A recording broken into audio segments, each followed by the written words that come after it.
Tonight on Nights Around the Fire, a family is terrorized by monsters in their own home.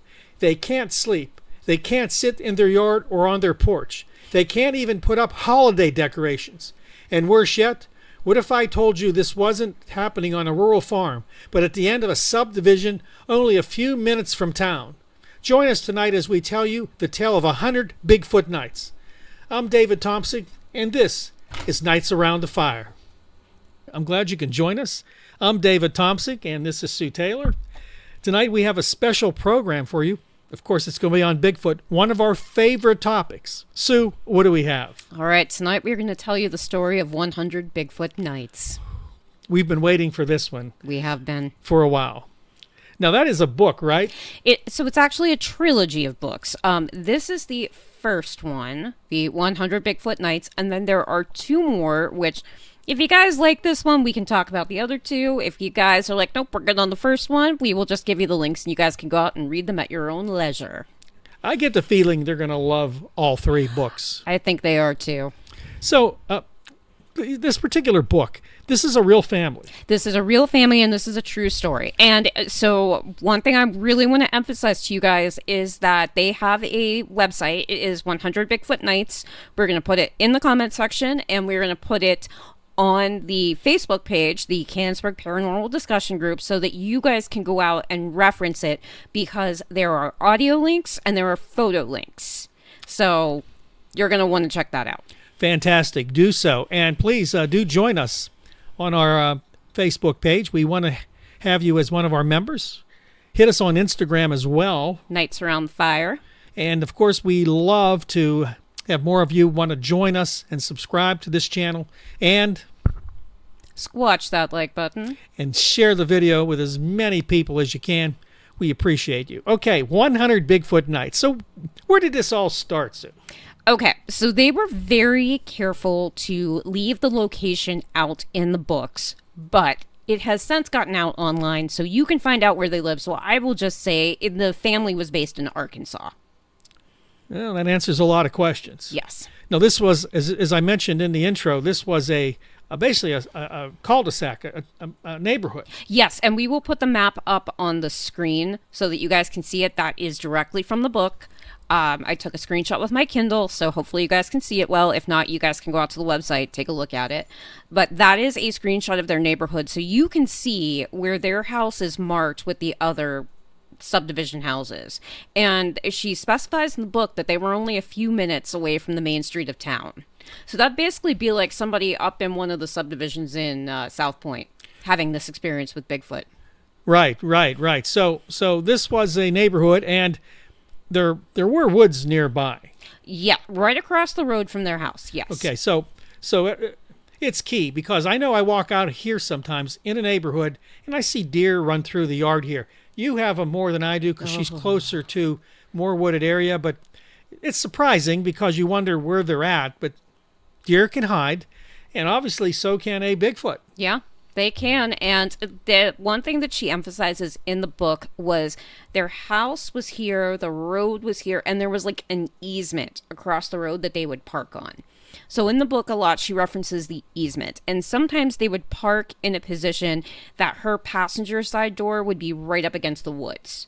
So if they came home after dark, she would have to get out on the wood side of the vehicle. Yeah, that would seem frightening to me, considering what happened to them. It was frightening to her, and she said she always had a feeling like she was being watched.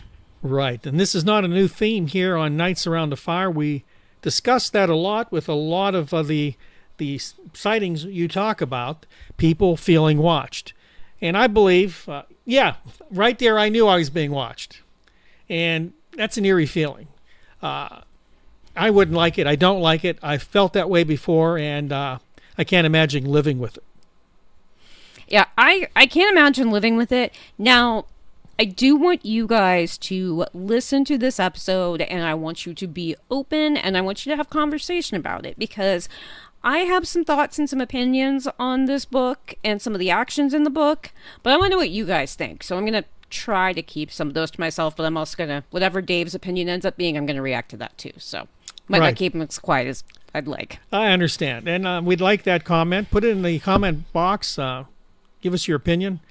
We love hearing from you. I know Sue does. Got some great emails lately. I think I replied to everybody today. Yeah, so we're happy when people talk to us. We want you to be involved with this. This isn't one-sided, friends. We want it to be two-sided.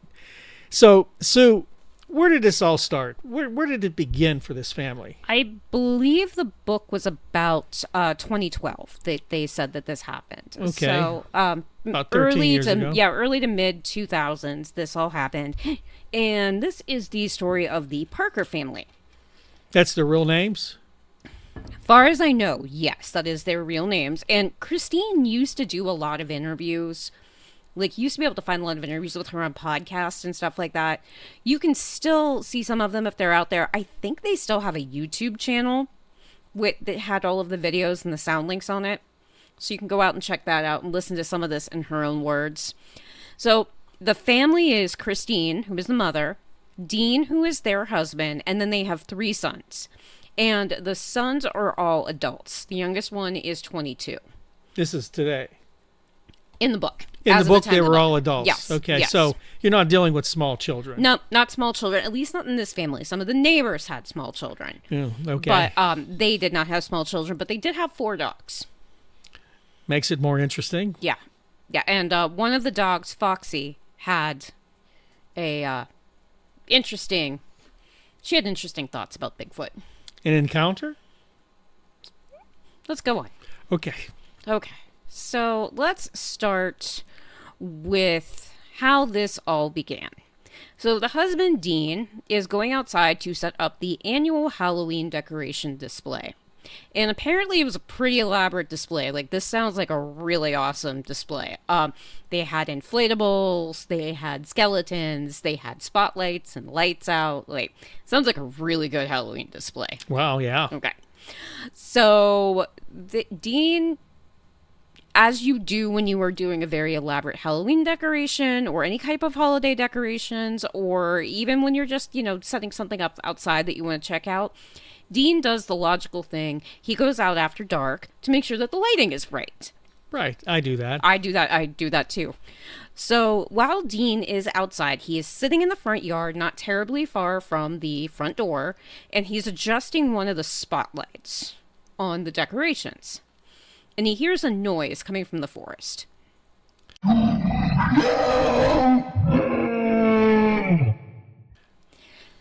So he ignores it, and then he hears it again.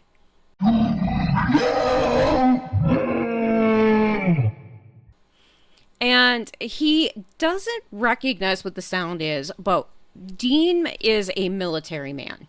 So they bought this house after Dean had retired from the service. So Dean is a gun carrier. Dean's first thought is, I wish I had my pistol with me. He goes right to that thought. Yeah. So that's how uneasy it made him. That's how weird this sound was and uneasy. So I'm assuming here, Sue, that this is probably the first time he heard that type of sound coming from the woods? Yes. Okay. Yes. That is the first time that they had heard that sound. Yeah, I would be suspicious as well. So Dean does the logical thing that a normal person would do, and he thinks, my wife has to hear what this noise is. So he goes into the house to find Christine and tells her to come outside. She's got to hear this sound. Okay.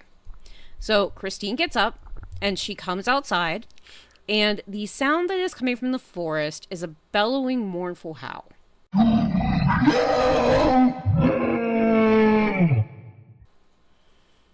That's different. Different. That's not something that you would expect. And that would definitely rough me up a little bit. We know what wolves are. We know what coyotes are. We know what these sounds are. Not bear, not wolf, not coyote. All of those things, yes. Right.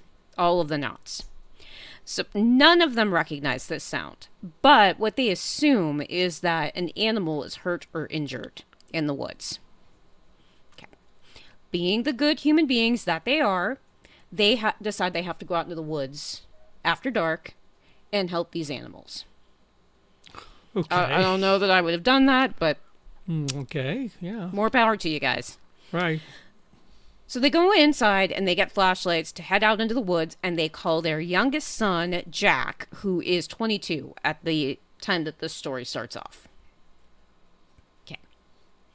So they go into the woods and they're shining the flashlights around, looking for this injured animal.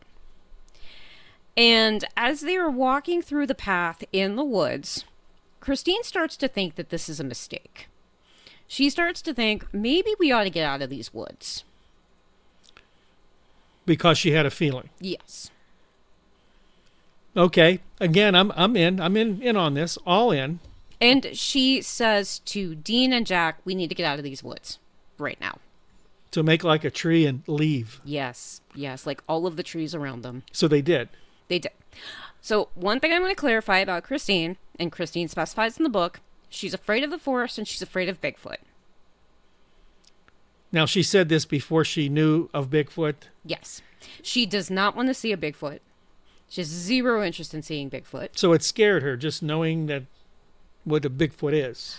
Yes. Knowing that they are out there and people have sightings of them and experiences with them, okay. She does not like this. Okay. So she is not one of those people like you and I who are like, Bigfoot's living in the backyard. This is great. Yeah, we'd have a party every night out there. Oh, yeah. She doesn't want to see one, and she doesn't live in an area where they are typically stated as being seen. Oh, so this is an area that has not had sightings. Correct. Now, I don't know exactly where this is, obviously, so I have not been able to research if there are BFRO articles around it. And I don't know much about Arkansas. No, I don't either. I've never been there. We can go through BFR reports on Arkansas if we get so inclined. And so she doesn't expect, like, she figures Bigfoot lives up in the mountains, in the national parks. He's a mountain folk. Yeah. She doesn't expect that she's ever going to see one in this area that she lives in. Wishful thinking, maybe. Wishful thinking. So the family heads out of the forest, and they're standing outside chatting about this with the neighbor, and when the neighbors come home. And so the neighbors are like, well, why are you standing outside in the dark? And they say, well, because we heard this weird noise. And the neighbors said, well, we don't hear anything now, but okay. So everybody goes home. Everybody goes back to the house. No more sightings. No more noise. Halloween decorations are up. Everything's great. Okay. So the next day, they're obviously still talking about this, like you would. Yeah. And they say, well, I wonder what this sound is. So Christine and Jack remember Jack is the son. There are 3 sons. Jack's the youngest. Christine and Jack are going through animal sounds to find out what it sounds like. So Jack plays a sound, and Christine says, that's not it. Jack plays another sound. Christine says, no, that's not it. Jack plays another sound. Christine says, nope, not that one either. But now Jack's getting a little annoyed. And so Jack says, you know what, Mom? Fine. Here you go. And he plays a sound. Oh, here we go. And he's right. Christine goes, oh my gosh. That's it exactly.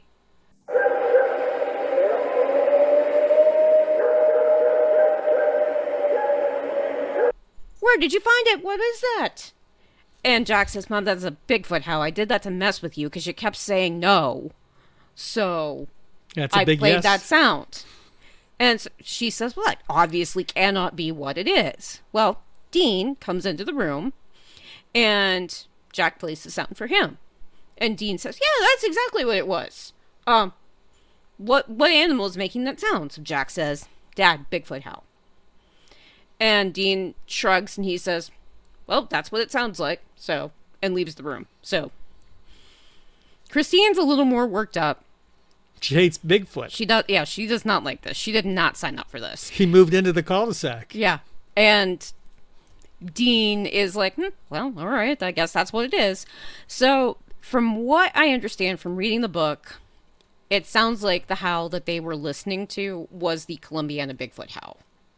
The one we have playing right now.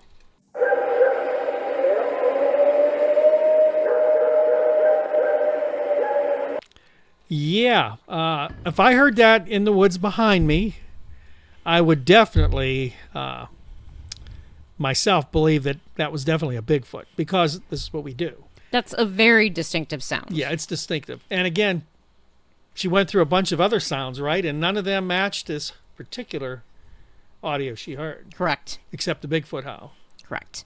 I love it. So again, we're putting the map of their neighborhood up on the screen. It's up here now, so you guys can see what it looks like. Take a note. Take a screenshot if you want to. We'll pause for a minute. Now, we don't know where this neighborhood really is, of course, as you mentioned. That's all kept private, so they're not inundated with crazy people. Like us. Yeah, we'll show up at their door. Mm-hmm. Would you let us in? No, I'm asking you, our subscribers. Would you let us in? Okay. Again, Christine, if this happens to get back to Christine, or if anybody has a contact information for Christine, I have looked. We would love to have you on the show. We love would. to talk about the story with you. We're a new channel, and we don't try to get involved in things that don't matter. We want this to matter for people. We want people to get it from the source. And that would be you, Christine. Yep. Give us a call. Yep. Happy. Or Strange World 777 at yahoo.com. Right there. Send the email. Okay. So after Christine confirms that this is a Bigfoot howl, this all makes sense to her. That everything that she's experienced since they have lived in this house starts to make sense. No, wait a minute. Whoa. Was there more things than this particular one night that they heard this animal? So I don't know about sounds, but they've heard strange noises. I don't know if it's been howls, but they've heard strange noises. They have seen shadows in the woods. They have felt like they were being watched. The dogs reacted to things in the woods. So something out there is living in these woods. Okay. I'm game with that. Go ahead. Okay. So they have a dog named Foxy, who you can see Foxy's pictures in the book. If you pull up the book, if you pull up links, you can see Foxy's pictures. Very cute little dog. One night, Christine is looking out the window because Foxy is barking. And Foxy, one of the chapters in the book is called Foxy's Warning. Foxy is very dedicated to finding Bigfoot herself, which my dogs support you, Foxy. They have not found a Bigfoot, but they like to just bark at everything just to make sure that it's not a Bigfoot. Right. In fact, generally it's not, but not. They do bark. Can we also take a moment to admire Dave's fine shirt? Yes. So this was a gift from Nicole and Dave. Thank you, Nicole and Dave. I am living it up. I feel like I'm on vacation. It's a great shirt. Let me know what you think, folks, in the comment section. Do I look good? Again, thank you, does. Nicole and Dave, for the gift. So one night, while Foxy is barking, Christine is looking out the window. Uh-oh. And she sees a strange-looking animal walking on all fours that looks like a hyena. Now, where did that come from? A hyena? I mean, I'm have to think really hard to think what a hyena looks like. I think you know the answer to this one, though. Yeah, I do. You know that I think you know where we're going with this one. I do. Okay. We're going to talk about that, but we might not talk about that in this episode. Because remember, guys, this is a 2-part episode. At least a 2-part. You're going to have to come back. Yeah, definitely, because there's a lot here. Right. So, Christine has no idea what this animal is. They look it up. Obviously, there are no hyenas living in Arkansas. Not that I know of. I want you guys to think about what you think that might be. So, in addition to now seeing this animal, Christine remembers that she has heard scratching on the side of the house at 2 a.m. Oh, no. Now, here's where it gets really creepy. Whatever was scratching on the house only did it when she was alone in the office. She has an office in her house? Yes. So it knew she was alone? Yeah. It knew. And it knew she was up. Stalking the house. That is a huge part of this book. Huge. So the creature had intelligence. It had intelligence, and whatever was scratching at the house was scratching at the 6-foot level on the wall. Wow. So I would imagine that whatever is scratching, because I'm 5'2", somewhere in there, if I'm scratching at a wall, like my hand, I'm not necessarily going to be going like this. I'm going to go like this. So if it's scratching at the 6-foot level, let's say it's at least 7 feet tall. Yeah, he's a big boy. Yeah. Or girl. Yeah. At one point, the family notices that their trash cans have been stolen. And obviously, living in this house is Christine and 4 grown men. And the men have to really heft the trash cans out.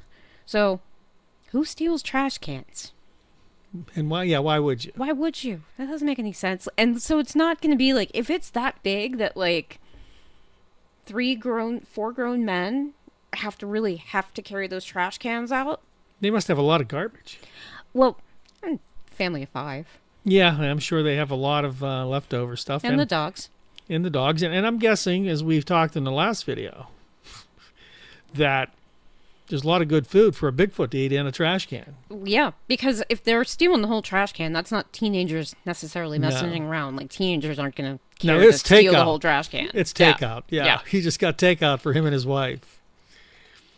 Now, when all this is going on, the family has lived in the house for about 5 years. At the start of all this. Yes. So, yeah, they've been there a while. And all this is starting now.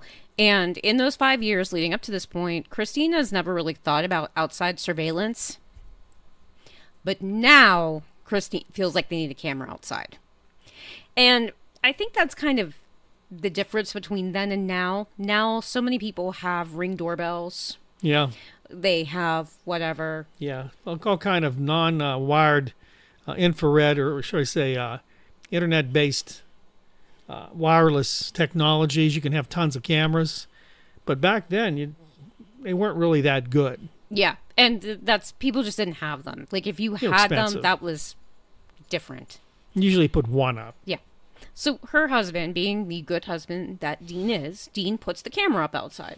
And he installs 2 cameras outside. They go all out. They do. And these cameras have microphones on them. Oh. Which I kind of get. Like, my Ring doorbell camera has a microphone. But back when this book was written and all this was happening, those had to be expensive. So Yeah, I mean, you can talk to the mailman. Hey, did my package come? my mailman gets very confused when I do that. Like, I literally had the mailman say to me one time, it sounded like somebody was talking to me. And I was like, yes, that was the doorbell. The U.S. Post Office has not reached the point where they train people on Ring doorbells. So forgive them. Yeah, forgive them.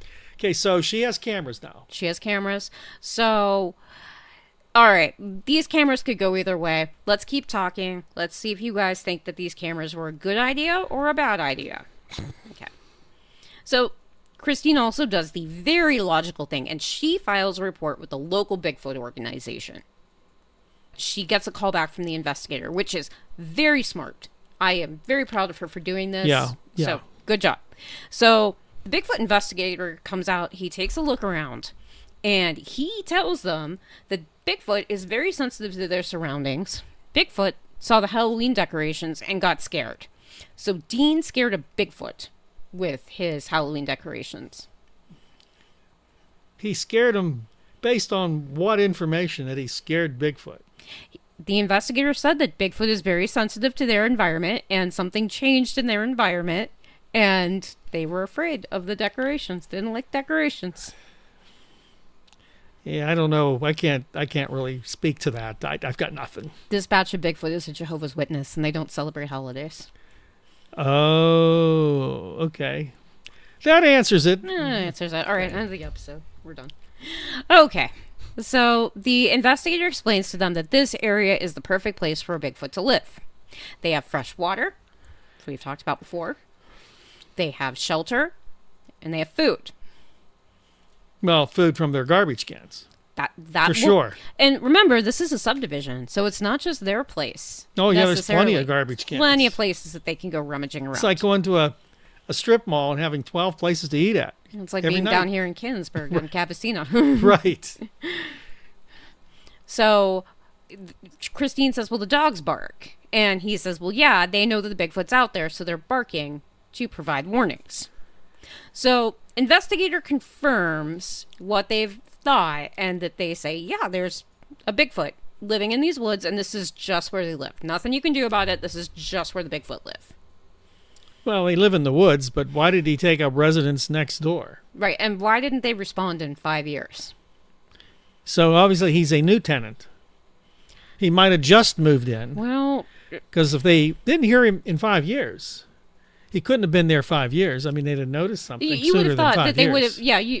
I mean, they did technically with the sounds and everything, but Okay, maybe. But if this is their annual Halloween decoration, was this a new Bigfoot? Was this a cousin in for the weekend who got freaked out? Yeah, I mean, if they did it every year, what changes there? I don't know. But the truth is, today, and maybe this you talk about this in the book, or they talk about this in the book, do they know behind the woods where that all connects, where there's paths, what it might be, where it might be coming from, where it might be going, why it's there? I mean, did they check that out? Because, you have your woods. It's not just going to live in that 15 by 15 square foot in front of your house, right? Right. I mean, there's other places it would roam. Did they check that out? And it's going to move around. So the investigator does go into the woods. Okay. Did he come back? He did. And he finds footprints in the woods, which you can see the pictures of the footprints in the book and on the website. So he also sees evidence in the trees that Bigfoot has been there. So, like, the bark is rubbed off the trees and, like, peeled off. Like, classic Bigfoot evidence. So, while the investigator is out in the woods, over the camera's microphone, family hears a growl.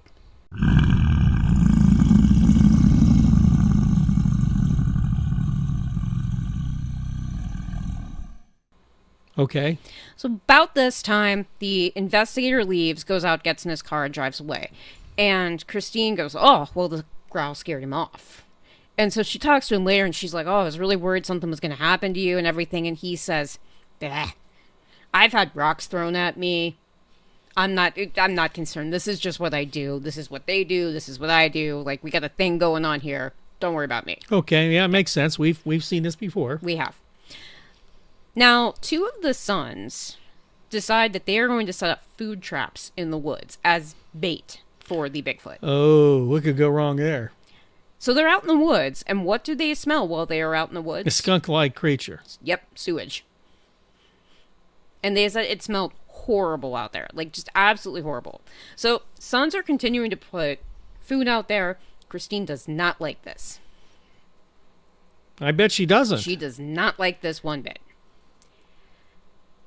Now the family is watching the cameras regularly to see if they see anything, and they are going out into the woods to check the bait traps to see if anything has been taken. This like took over their lives, didn't it? Yes, it did. Yes, it did. And so that's why I asked the question, were the cameras a good thing or a bad thing? Well, I Good can thing, answer that. Bad thing. Probably a bad thing. Because ultimately, you just gave your life up to a Bigfoot that probably has no intentions of harming you from experience, from what we've seen, right? And that's what the investigator said. The investigator said there's no evidence of them harming anybody. They've been here for ages. They're going to stay here for ages. This is not going to be a thing for them. Right. But these folks sort of took it all away. They took it all the way. And one point that I want to emphasize is the family had noticed at one point that their car batteries kept dying. So the sons, and you guys are not going to be surprised by this, the sons went online, looked it up, and discovered that batteries draining is a paranormal thing. Because remember, paranormal uses the energy. Right. We've talked about this in Ghost Hunts with our friend Ken Smith, how that can happen. Okay, so, but are they trying to connect Bigfoot to a ghostly figure, a paranormal figure of spiritual makings? Is that what they're trying to do here? They are, and the third book is actually called The Paranormal Connection. So if you guys want to hear about the third book, let me know, and we'll talk about the rest of the series. And just to let you know, Sue and I have discussed this on air here about the spiritual side or the paranormal side of Bigfoot, if there is one, and connections to UFOs, if there is one. Once again, friends, let us know what you feel. Put it in the comment section what you think. We're kind of falling neutral here. We think Bigfoot is a physical creature, but we don't know really much beyond that. Let us know. Let us know.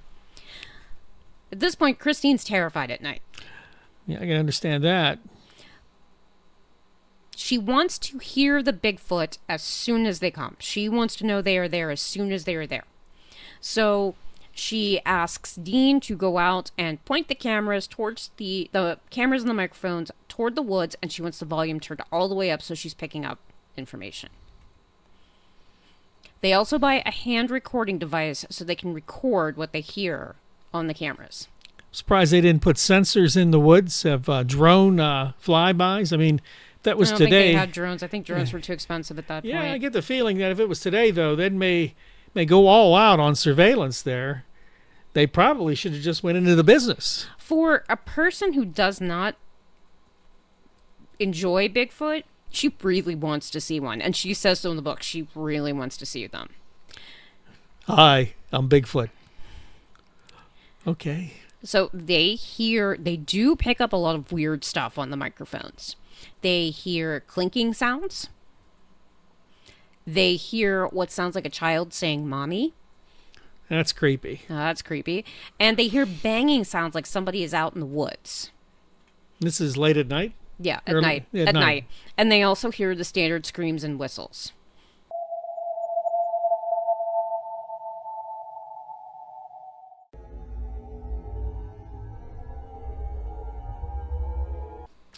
Now, in the daytime, does any of this occur? Let's hold that for a second. Okay. Let's hold on to that I'm for a going second. ahead of myself, friends. Sorry. Let's hold on to that for a second. They cut the branches back around the forest because Christine says, I want to be able to see better. And Christine has taken more steps than I have. This is the closest I've come to seeing a Bigfoot. She wants the branches cut back so that she can see better. Well, they get up one day after they've cut out the branches and they see it's like the branches have grown back thicker. What? I don't know. That doesn't make any sense to me. That's paranormal. Yeah, it could be. That would be paranormal. It could be. That's a jump there, I think, from Bigfoot. Yes. Now, I think this next one is a bit of a stretch for a connection. At one point, they see white vans engaging on a chase on the road in front of their house, and they assume that these white vans are there because they have caught Bigfoot and they're relocating it. And the investigator assures them that is not possible. That is not what these things are. You can hear, it's called The Chase. It's on the audio for book 1. You can listen to the audio for it. It's on the website. So clandestine white vans, Yes. chasing Bigfoot, capturing him and relocating him. That is what she believes, and she wants scientists to come out. She wants these Bigfoot relocated, like my boyfriend wanted a groundhog relocated from under his house. Yeah, well, yeah, I'm sure he did, and I'm sure it's easier to do that than with a Bigfoot. And that's what the investigator explained to her. And yes, so neighbors are also hearing screams. The neighbors hear a growling sound and what sounds like something falling out of a tree in the woods. And the neighbors also have a rock thrown out at them. So the neighbors now are involved. Yes. They didn't believe it at first. Now they know because they're getting stuff thrown at them. And I have to laugh because Christine sees one of the neighbors going into the woods. Remember, Christine's afraid of the woods. She's afraid of Bigfoot. Christine sees one of the neighbors going into the woods, and she stops him, and she says, what are you doing? And he says, I'm looking for my cat. And she said, well, you shouldn't go in there. There's a Bigfoot in there. And this guy is not the type of person who is afraid of that. And he's like, well, guess I'll go home and tell the missus. And she sees him going in and out of the woods all the time on a regular basis. He is not afraid of these woods. And I don't know if he had any experiences, but he is not freaked out by this. I'm a little suspect of that myself. You sure he isn't going in there just to mess with her? Could be. I had to throw that in there because I don't trust people. I don't trust people either. And that's, my logic is usually that it's somebody doing something weird. Yeah. But What do I follow know? the storyline. That wasn't the case here that we know of. So this is where we're going to end it for this week. I will tell you this last part. Christine is looking through a scope in the upstairs bedroom window. Now they got a scope? Now they've got a scope.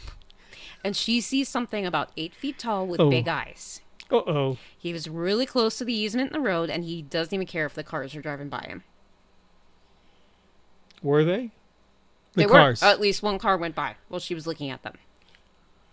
Wow. And Christine doesn't just see one Bigfoot out there. She sees a whole bunch. What? And she can identify them as being male and female. And the investigator tells her that there are multiple different types of Bigfoot, which I will leave you until next week to think about what that means about that hyena animal. Right. Wow. I can't wait for the next podcast. So thank you. That's based on the book 100 Bigfoot Nights. We'll leave a link in the description box, of course, for all the books, but this one at first. Please check it out. Check out the website, the YouTube channel. Yeah, 100 Bigfoot Nights. So this is not a small matter. This has been going on for a while. Yes.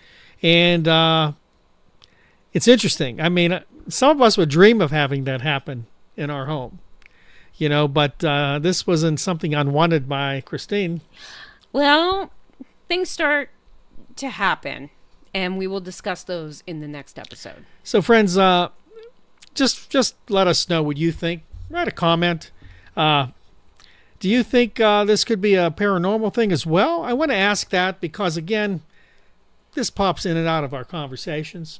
Let us know what you think. And, of course, use our email if you want to kind of write a longer question. strangeworlds777@yahoo.com. Don't forget to join us on our basically our Facebook page. Join.